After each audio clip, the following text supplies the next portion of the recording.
नमस्कार सभी को, हमारे YouTube चैनल पे आप सबका स्वागत है। आज हम पढ़ेंगे भारतीय संविधान का भाग 9 पंचायत क्या कहता है ना। हमने बहुत कुछ पढ़ा संविधान के इस सफ़र में। हमने तुम्हारा पूरा केंद्र सरकार का चैप्टर पढ़ा, भाग जो तुम्हारा 5 था, है ना। भाग देखो तुम्हारा जो शुरुआत से बताते हैं। पहले हमने क्या पढ़ा, राज्य तथा संघ क्षेत्र, है ना, भाग 1 में। फिर हमने पढ़ा नागरिकता भाग 2 में। फिर फंडामेंटल राइट्स पढ़े भाग 3 में। उसके बाद नीति निर्देशक तत्व पढ़े भाग 4 में। और मौलिक कर्तव्य भाग 5 में पढ़े हमने। उसके बाद भाग 6 हमने केंद्र सरकार के बारे में पढ़ा।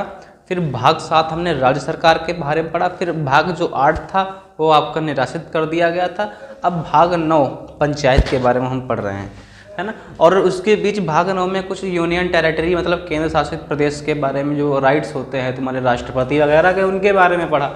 तो हम मतलब पूरा केंद्र से स्टार्ट किए हैं, फिर राज्य के, फिर केंद्र शासित। अब हम ग्राम पंचायत पे आ गए हैं। ग्राम पंचायत पढ़ेंगे, फिर नगर पालिका आएगा।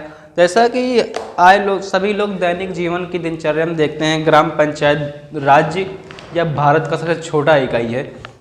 वहाँ पर खेती किसानी बहुत ज़्यादा होता है ना। ग्राम पंचायतों में चुनाव की विधियाँ, ग्राम पंचायत का गठन, ग्राम पंचायत की संरचना और वहाँ पे जो कार्यकाल होता है, इन सब चीज़ों के बारे में बताया जाता है। इसी प्रकार इसको आर्टिकल वाइज डिवाइड किया गया है ग्राम पंचायत के बारे में। तो ग्राम पंचायत के बहुत से आर्टिकल हैं, लेकिन हम इस चैप्टर में आर्टिकल कुछ जो हैं 4-5 आर्टिकलों के बारे में चर्चा करेंगे। उसके बाद नेक्स्ट चैप्टर में आगे के आर्टिकल्स वगैरह हम बताएंगे। तो यहाँ पर हम आपको बता दें, जो हमारा भारतीय संविधान का ग्राम पंचायत चैप्टर है, भाग 9 ग्राम पंचायत ना। पंचायत के अंतर्गत क्या क्या आता है? आर्टिकल 243। आर्टिकल 243 क्या है? आर्टिकल 243 ग्राम पंचायत की परिभाषा के बारे में बात करता है। और ग्राम पंचायत की परिभाषा आर्टिकल 243 में कहा गया है। क्या कहा गया है मित्रों, बताओ, किसी को पता है? कमेंट करके बताना। इस भाग में जब किसी संदर्भ से अन्यथा अपेक्षित हो, नंबर 1, जिला से किसी राज्य का जिला अभिप्रेत होना, है ना। जैसे कोई राज्य है और जिला से किसी राज्य का जिला अभिप्रेत होना, है ना, ये कहा गया है क्लॉज 1 में। अब यहाँ पे ये परिभाषा हो गई किसकी? ग्राम पंचायत की, है ना। अब यहाँ पे आर्टिकल 243A, आर्टिकल 243A में क्या कहा गया है? ग्राम सभा। ग्राम सभा क्या है? ऐसा कुछ बोला गया है। ग्राम सभा राज्य की छोटी इकाई है, भारत की छोटी इकाई है, जिला की छोटी इकाई है, तहसील की छोटी इकाई है, मतलब ग्राम पंचायत सबसे छोटी इकाई है।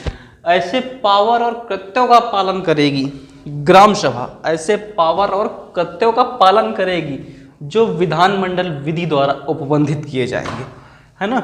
जैसे तुम्हारा राज्य का तुम्हारा लेजिस्लेशन विधानमंडल हो गया, है ना, मुख्यमंत्री जिसमें बैठते हैं, विधानमंडल विधानसभा विधान परिषद बैठते हैं, वह ऐसे कृत्यों का पालन करेगी। कौन? ग्राम सभा, जो राज्य की विधानसभा विधान परिषद मतलब विधानमंडल बन जाता है। फिर एक उनकी विधि द्वारा जो निर्धारित किए होंगे उन्हीं कृत्यों के पावर का जो है वो पालन करेगी। यहाँ लिखा ना, ऐसे पावर और कृत्यों का पालन करेगी जो विधानमंडल विधि द्वारा उपबंधित किए जाएंगे उस ग्राम सभा पर। ये किसमें कहा गया है? आर्टिकल 243A के अंदर कहा गया है। फिर क्या हो गया? Article 243B। फिर यहाँ पर जो विधि निर्धारित की उनके पावर कृत्यों का पालन करेगी, ऐसा बोल दिया गया ए में। फिर आर्टिकल 243B में क्या बोला गया है? ग्राम पंचायत का गठन। अब आपका ग्राम पंचायत है ना, जैसे ग्राम पंचायत हो गया, ग्राम पंचायत में जनसंख्या होती है ना, एक बहुमत का आंकड़ा होता है। जैसे कहीं कहीं आपने देखा होगा कि 4-5 गांव मिलके एक ग्राम सभा बनता है ना। जैसे हमारा गांव है, हमारा गांव बहुत बड़ा है, इसमें 1200 के समथिंग वोट है। तो वहाँ पर एक ही गांव ही ग्राम सभा है ना, पोस्ट भी है वो। और कहीं कहीं देखा होगा कि कई गांव मिलके, 4-5 छोटे छोटे गांव मिलके, क्योंकि वहाँ वोट का आंकड़ा पूरा नहीं हो पाता, इसीलिए छोटे छोटे पुरवा गांव वगैरह मिल के एक ग्राम पंचायत बनाते हैं। तो उसी प्रकार यहाँ बोला गया है ग्राम पंचायत का गठन। प्रत्येक राज्य में ग्राम मध्यवर्ती और जिला स्तर पर इस भाग के उपबंध के अनुसार पंचायतों का गठन होगा, है ना।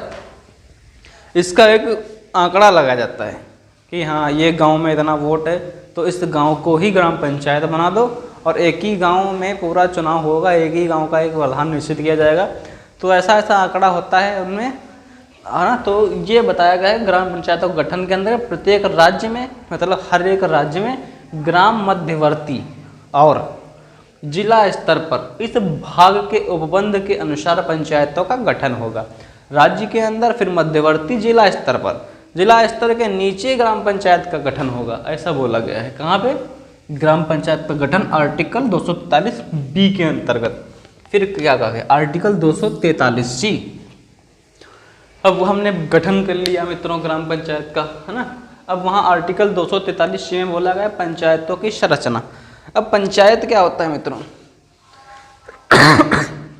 पंचायत हम देखा नहीं कि कोई 4-5 गांव में लिखे एक पंचायत बनाते हैं, कहीं पर सिंगल एक पंचायत होता है। तो जो हमने पहले आर्टिकल 2B में बताया वही सेम प्रोसेस नीचे लेके जाओ कि जो तुम्हारा तुम्हारे जैसे तुम जो लोग हमें देख रहे हैं उन वो लोगों को पता होगा कि आपके गांव में 4-5 गांव मिलके एक गांव बना है, तो वो हो गया ग्राम पंचायत। कोई गांव में 1200 से ऊपर वोट है, अब ज़्यादा वोट है, तो उस गांव को ही ग्राम पंचायत एक ही प्रधान नियुक्त होता है। ऐसा कैटेगरी वहाँ निर्धारित कर देते हैं। तो वहाँ पंचायतों की संरचना को लेके कुछ मत दिए गए हैं, है ना। जैसे आपके वहाँ ज़्यादा वोट है और पूरे गांव की वोट मिला के प्रधान नियुक्त हो जाता है, तो वो एक ही ग्राम पंचायत होगा।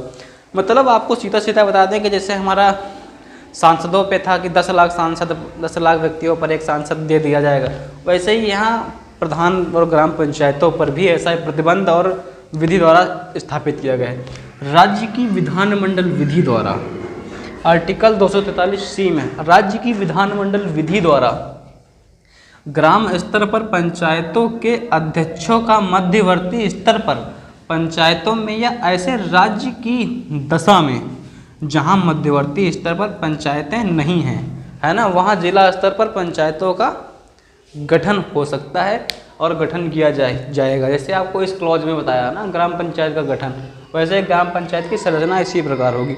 तो आपको आर्टिकल 243 से आर्टिकल 243C तक इस भाग चैप्टर में बता दिया गया है। मिलते हैं नेक्स्ट टॉपिक में। चैनल को लाइक, सब्सक्राइब, शेयर कर लें। धन्यवाद।